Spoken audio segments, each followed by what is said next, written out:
Hey, before we dive in, make sure to subscribe to my channel for more real gripping stories. I was lounging on the couch, mindlessly scrolling when her message popped up. Short, cold, final. Don't call me. 2 quick taps of my thumb and I fired back a reply before even realizing the anger coursing through me. Then came, don't come home. Send. That little blue arrow felt like a guillotine swinging down. She called immediately. I declined. Again. And again. By the 7th ring, I'd stormed into the bedroom and flung my phone onto the duvet as if it had been poisoned.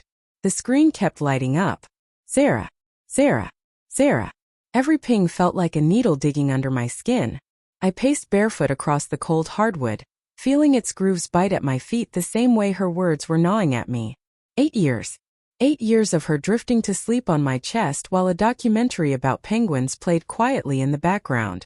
8 years of her stealing the blankets, only to apologize in the morning with that crooked smile that always made me melt. 8 years and now don't call me. No one says that unless they're hiding something. I opened her MacBook sitting on the dresser, the one she never locks because supposedly we had no secrets. The cursor blinked as if aware of what was coming. I told myself I was overreacting. Trust was all we had left, wasn't it? But my fingers were already moving. Finder. iCloud. Messages. That little spinning wheel mocked me. There they were, hundreds of green bubbles from a contact saved simply as M. Not Mom. Not Maria from work. Just M. I scrolled up, stomach twisting. M. Can't wait to taste you again. Sarah, stop, I'm in a meeting. M. Tonight my place is empty. Sarah, I'll think of an excuse. You always do, winking face. The room tilted. The air thickened, and suddenly my own heartbeat sounded deafening. I couldn't stop scrolling. Pain, I realized, was addictive. Like pressing a bruise to make sure it's real. And then a photo. Her in our bed. Our bed. The one with gray linen sheets I had picked out last spring. She was on her stomach, hair fanning the pillow, completely naked, the curve of her spine catching the light. Caption. Wish you were here right now. I made a sound I didn't recognize, part laugh, part growl. The laptop slammed shut so violently the dresser shuddered. My phone buzzed again, 20 missed calls. 21. 22. I went to the kitchen seeking something sharp. Not to hurt anyone, God no. Just to feel a different kind of pain. The knife block stared back. I grabbed the chef's knife we'd registered for. The one she used while chopping onions and humming off-key.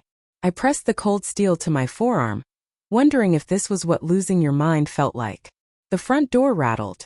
Her keys. Open the door, please, she called, voice cracking. Please, baby, let me explain. I didn't move. The knife stayed pressed to my arm like a lover turned traitor.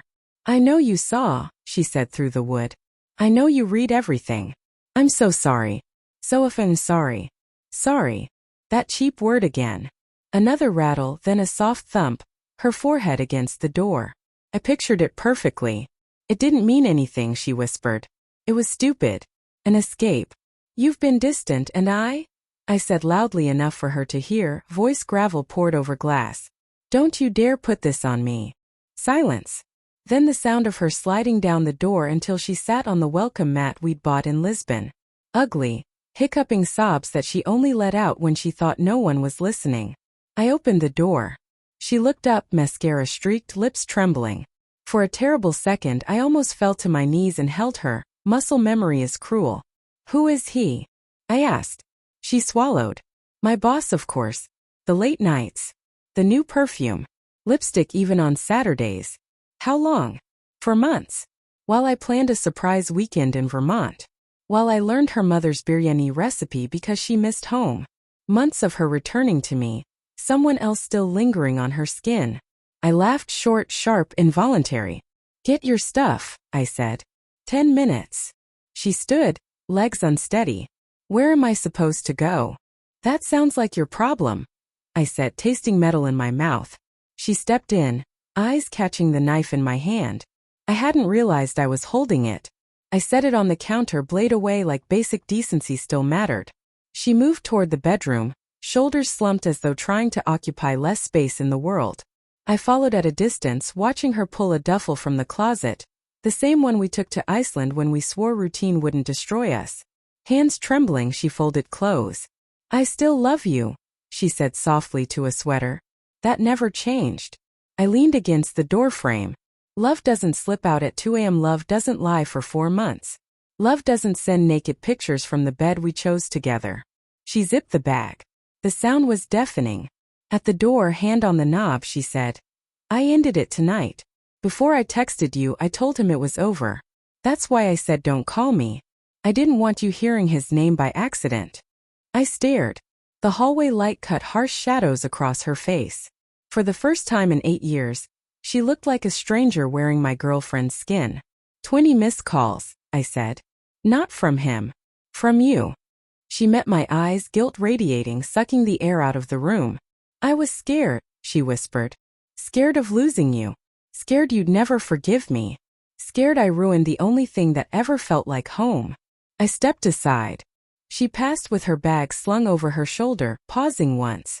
I don't expect you to believe me, she said. But I ended it because the second I imagined never hearing your laugh again, nothing else mattered. Not him. Not the thrill. Nothing. The door clicked softly behind her. A sound that mirrored a heart breaking irreversibly.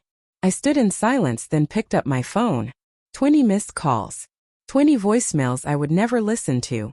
I opened the messages with him and typed one line. She's all yours now. Good luck. Sent. Blocked. Deleted. I sank to the floor of the home we built together, the scent of her perfume still in the air, and cried until nothing remained but the hollow echo of a future that no longer existed. Somewhere in the city, she was probably doing the same. Some betrayals don't need villains. Sometimes all it takes are two broken people who stop choosing each other soon enough to notice.